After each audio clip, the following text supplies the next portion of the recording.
오늘 우리가 함께 읽어가는 성경 말씀은 여호수아서 22장의 내용입니다.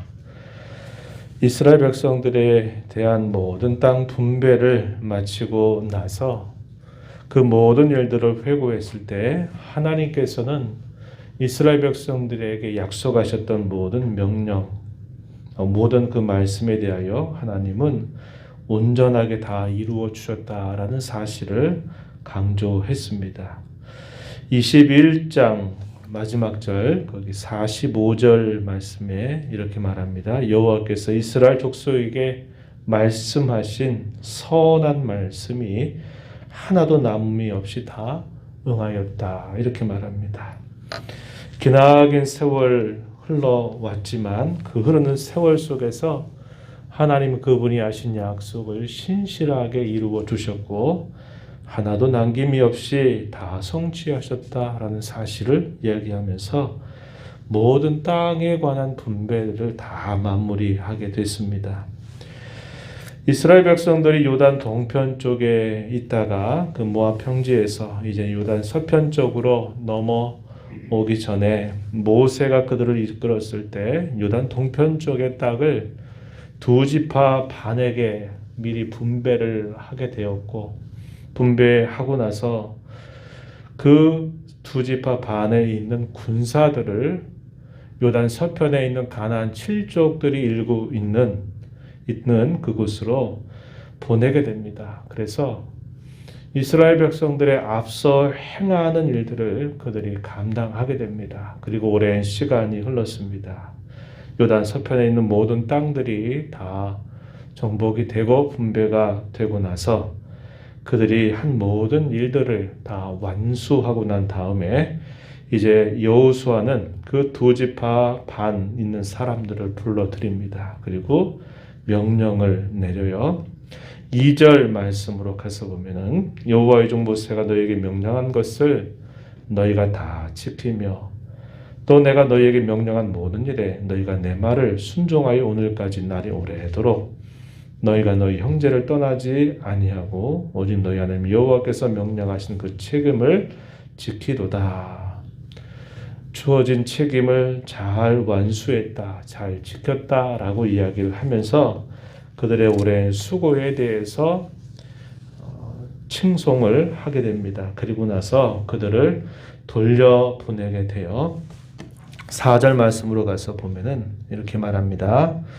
이제는 너희 형제에게 안식을 주셨으니 그런즉 이제 너희는 여호와의 종 모세가 요단 저쪽에서 너희에게 준 소유지로 가서 너희의 장막으로 돌아가라. 이런 명령을 내리게 됩니다. 그러면서 아주 중요한 한 가지를 간곡하게 당부하는데요. 그 당부하는 내용이 5절에 표현됩니다. 그 핵심은 뭐냐? 하나님께서 주신 말씀과 율법을 힘써 지켜 살아야 된다. 이것을 아주 강조하면서 당부합니다.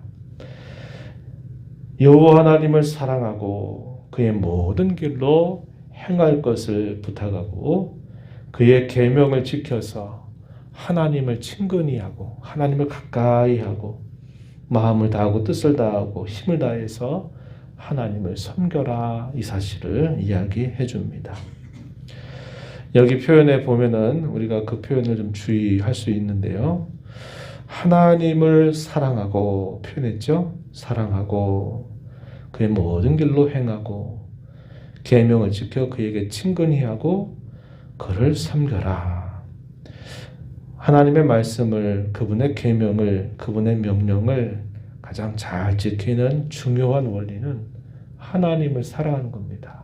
하나님께서 지나간 세월 속에 하셨던 그분의 변함없는 사랑, 수많은 범죄와 반역에도 불구하고 하나님께서 용서하시고 그들을 붙들어서 끝까지 인도하신 그 하나님이 베푸신 그 모든 은혜를 기억하면서 하나님을 사랑하는 겁니다. 그리고 그 하나님을 사랑하는 마음을 늘 갖고 있을 때 하나님께서 주신 모든 말씀을 제대로 지켜 행할 수 있다. 이렇게 이야기합니다. 그리고 하나님을 가까이 하는 일, 그리고 그분을 섬기는 일, 이것을 간곡하게 당부합니다. 하나님을 사랑하고 가까이 하고 섬기는 것, 그것은 우리 인생의 가장 중요한 본분이고 그것은 가장 중요한 목적입니다. 우리를 구원해 주신 하나님께서 기대하시는 가장 중요한 목적이에요. 하나님을 잘 섬겨서 내가 뭘 더 얻어낼까라고 하는 신앙은 잘못된 신앙이에요. 하나님을 섬기는 것 자체가 우리의 중요한 인생의 목적이 되어야지, 내가 하나님 섬겨서 내가 뭘 얻어내겠다, 뭘 받아내겠다 하는 것은 하나님을 섬기는 것을 수단으로 삼아서 자기 욕심을 채우려는 일이 될 수 있다는 겁니다. 꼭 기억해야 돼요. 여호수아는 두 지파 반에 있는 이스라엘 자손들을 향해서 너희의 본래 땅으로 이제는 돌아가도 좋다. 그동안 참 수고 많았다. 끝까지 너에게 주어진 본분을 다 완수했다. 그러나 이것만큼은 꼭 잊지 말아야 된다. 그러면서 하나님을 사랑하고 또 그분을 가까이 하고 그분을 섬기는 일을 잘 해야 된다. 이 사실을 당부하면서 그들을 돌려보내게 됩니다. 돌려보낼 때 그냥 보내지 않고요. 그들이 가나안 땅을 점령하면서 얻었던 탈취물들을 풍부하게 건네주면서 이것을 가지고 기다리고 있는 너희의 가족들에게로, 너희 지파에게로 돌아가라. 이렇게 이야기를 해줍니다. 7절 끝부분에 보면은 그들에게 축복했다 이렇게 말합니다. 복을 빌고는 말하여 이르기를 8절에 많은 재산, 많은 가축, 은금, 구리, 쇠, 심이 많은 의복 이것들을 가지고 너희 장막으로 돌아가라. 너희 원수들에게서 탈취한 것을 너희 형제와 함께 나눠라. 이렇게 말하면서 그들을 돌려보내게 됩니다. 그들을 돌려보내면서 또 어떠한 한 사건이 있었냐면요. 이들이 이 요단강을 건너가면서 그 요단강 가에다가 하나의 큰 제단을 쌓게 됩니다. 10절에 보면은 르우벤 자손, 갓 자손, 므낫세 반지파가 가나안 땅 요단 언덕가에 이르자 요단 가에 제단을 쌓았는데 보기에 큰 제단이었다. 이렇게 말합니다. 어디서든지 볼 수 있을 만큼 아주 큰 제단을 쌓았던 것입니다. 이것이 오해를 불러일으켰어요. 어떤 오해를 불러일으키냐면 하나님께서 지나온 삶 속에서 우상을 숭배하고 하나님 명하지 않은 그런 제단들을 만들어서 하나님 앞에 범죄해서 받은 징계가 너무나 큰데 왜 이런 일을 했느냐라고 하는 것으로 인해서 요단 서편에 있는 모든 이스라엘 자손들과 그 지도자들이 아주 분이 난 겁니다. 여호와께서 혐오하고 싫어하는 이러한 제단을 왜 쌓았는가 하는 말이었습니다. 이 쌓았다고 하는 소식이 그들에게 들려졌어요. 11절에 보니까 이 두 지파 반이 가나안 땅의 맨 앞쪽 요단 언덕과 이스라엘 자손에게 속한 쪽에 제단을 쌓았다 하는 보고가 들려집니다. 그러한 보고를 듣고서는 이들이 참으로 화가 났던 겁니다. 그래서 여호와의 회막이 있었던 실로에 이스라엘 자손들이 모여서 그들과 싸우려고 할 정도로 아주 분이 났던 것입니다. 그런데 어떻게 하느냐면 이것이 어떻게 된 것인가 한번 알아보라 하면서 당시에 제사장이었던 엘르아살의 아들인 비느하스를 그들에게 보내게 됩니다. 그만 보낸 것이 아니라 거기 요단 서편에 있는 지도자들, 천부장이 되는 10명의 지도자들을 그와 함께 보내서 이게 도대체 어떻게 된 것인가 파악하여서 보고하게 되는 겁니다. 그래서 이들이 찾아가서 그들을 향해서 말합니다. 16절 이하에 길게 표현되는데요. 무엇을 말하냐면 어떻게 하여 너희가 이러한 제단을 쌓느냐. 우리가 지나온 삶 속에서 이런 일로 인하여 하나님 앞에 얼마나 큰 징계를 받아왔는지를 모르냐. 왜 여호와의 제단 위에 다른 제단을 쌓아서 여호와를 거역하려고 하고 있느냐. 그것은 우리에 대한 거역이기도 하다. 이 사실을 강조하게 됩니다. 19절 가서 보면은 이렇게 말하죠. 하반절에 오직 우리 하나님 여호와의 제단 외에 다른 제단을 쌓음으로 여호와를 거역하지 말며 우리에게도 거역하지 말라 이렇게 이야기합니다. 그러면서 어떤 이야기를 함께 하냐면 17절에 보면은 옛적에 바알보로 인해서 우리가 당했던 그 하나님의 징계가 얼마나 컸는지를 아느냐 이 사실을 상기시켜 줍니다. 그리고 그들이 이 요단강을 건너서 점령하는 가운데서 아이성 전투에서 있었던 하나의 범죄 사건, 아간의 범죄로 인해서 그들이 하나님 앞에서 당했던 그 징계가 무엇인가를 떠올리면서 왜 이런 일들을 하느냐라고 이렇게 묻는 것입니다. 그랬더니 이들이 뭐라고 답변하느냐? 아닙니다. 이것은 오해입니다. 이것은 우리가 절대로 다른 번제를 위한 것도 아니고 다른 제사를 드리기 위한 것도 아닙니다. 이것은 다만 하나의 증거로 만든 것입니다. 라고 이야기해 줍니다. 28절 한번 가서 보세요. 28절 중간 부분에 보면은 우리 조상이 지은 여호와의 제단 모형을 보라. 이는 번제를 위한 것도 아니요 다른 제사를 위한 것도 아니라 오직 우리와 너희 사이에 증거만 되게 할 뿐이라 이렇게 이야기합니다. 29절에 번제나 소제나 다른 제사를 위하여 우리 하나님 여호와의 성막 앞에 있는 제단 위에 제단을 쌓음으로 여호와를 거역하고 오늘 여호와를 따르는 데에서 돌아서려는 것은 결단코 아니다 이렇게 이야기해 줍니다. 증거라고 하는 뜻을 가지고 있는 엣이라고 하는 그 말로 그 제단의 이름을 붙였어요. 그것은 하나의 증거물로 세워둔 것이다 라고 이야기합니다.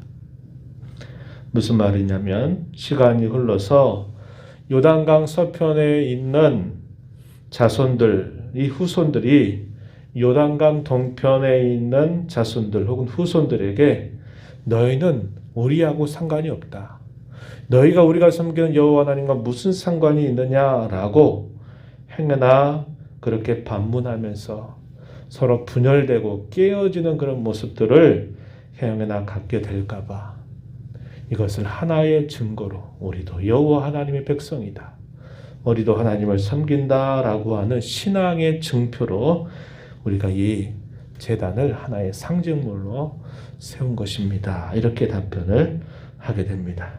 그러자 비느하스를 중심으로 해서 이 10명의 천부장들이 이것을 듣고서 좋게 여긴 겁니다. 아, 그런 뜻이었군요. 라고 이해를 하면서 그러한 사실들을 좋게 여기고서는 기다리고 있었던 이스라엘 그 자손들에게 그 사실들을 보고를 하게 됩니다. 그렇게 보고를 하게 되면서 이 오해가 풀려나게 됐고 거기에 쌓은 이 제단의 이름을 두고 엣이라고 하는 이름을 세웠어요. 34절 마지막 절에 가서 보면은 이렇게 말합니다. 르우벤 자손과 갓 자손이 그 제단을 엣이라 불렀으니 우리 사이에 이 제단은 여호와께서 하나님이 되시는 증거라 함이었더라.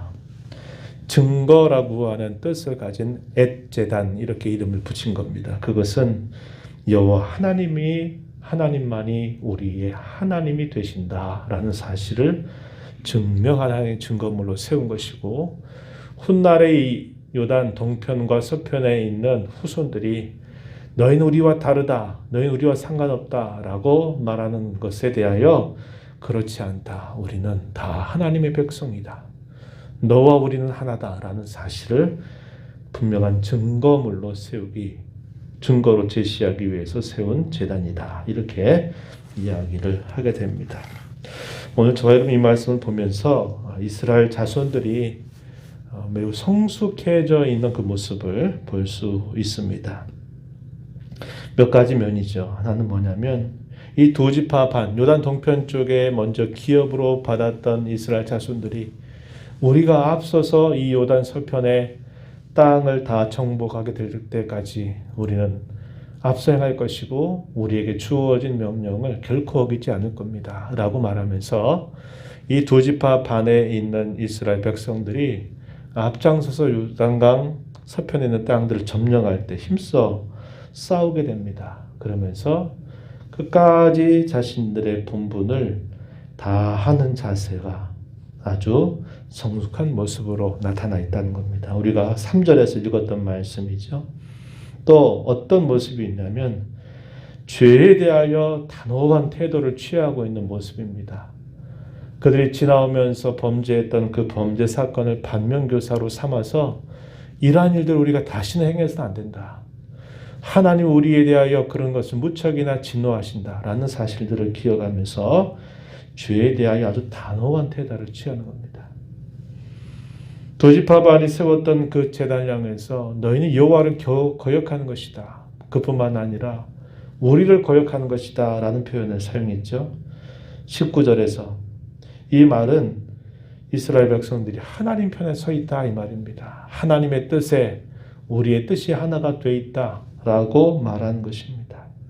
죄에 대한 단호한 태도를 취하는 모습, 그리고 다음 세대가 행하나 분열되거나 깨어지거나 또 이것으로 인해서 다툼이 있게 될 것을 고려해서 신앙적인 증표를 분명하게 세우는 모습, 우리가 28절에서 확인했던 부분입니다. 또 이러한 문제들로 인해서 싸움이 이스라엘 자손들 사이에서 일어날 뻔했는데 어떻게 했습니까? 오해를 대화를 통해서 잘 풀어가려고 하는 그들의 모습, 이것이 나타납니다. 이것이 매우 성숙한 그들의 모습을 잘 보여주고 있다는 겁니다. 오늘 우리가 교회를 이루어서 살아가는 우리의 모습 속에서도 이러한 면모들을 잘 배워가는 지혜가 필요하다 하는 겁니다. 우리 자신에게 맡겨진 본분을 끝까지 성실하게 책임을 다하는 자세, 하나님의 편에 서서 죄에 대하여 단호한 태도를 취하는 자세, 우리의 세대가 끝까지 교회 연합과 화합을 잘 이루어가려고 하는 그런 자세, 어떤 문제가 생겼을 때 먼저 화를 내고 다투고 싸우는 것이 아니라 이것이 어떻게 됐는지를 잘 들어보고 오해를 잘 풀어가려고 하는 그런 자세, 이런 것들은 오늘 우리에게 있어서도 매우 중요한 신앙의 덕목이 될 수 있다는 겁니다. 이러한 말씀을 기억하면서 저와 여러분이 남겨진 삶 속에서 이러한 모습으로 성숙하고 열매를 맺어가는 저와 여러분 또 그러한 교회가 되도록 간절하게 기도하시고 힘써주시기를 부탁합니다. 하나님 아버지, 이 새벽 시간에도 저희들을 불러주셔서 오늘도 주 앞에 저희들을 인도해 주심을 감사합니다. 가나안에 있는 모든 땅들을 다 점령하고 분배를 마치고 난 다음 요단 서편에서 앞서행하면서 그들의 모든 책임을 다 완수했던 두 지파 반이 이제 마침내 자신들의 고향 땅으로 자신들의 자손들에게로 돌아가는 그런 과정에서 어떠한 모습을 보였는가를 저희가 오늘 함께 살펴보았습니다.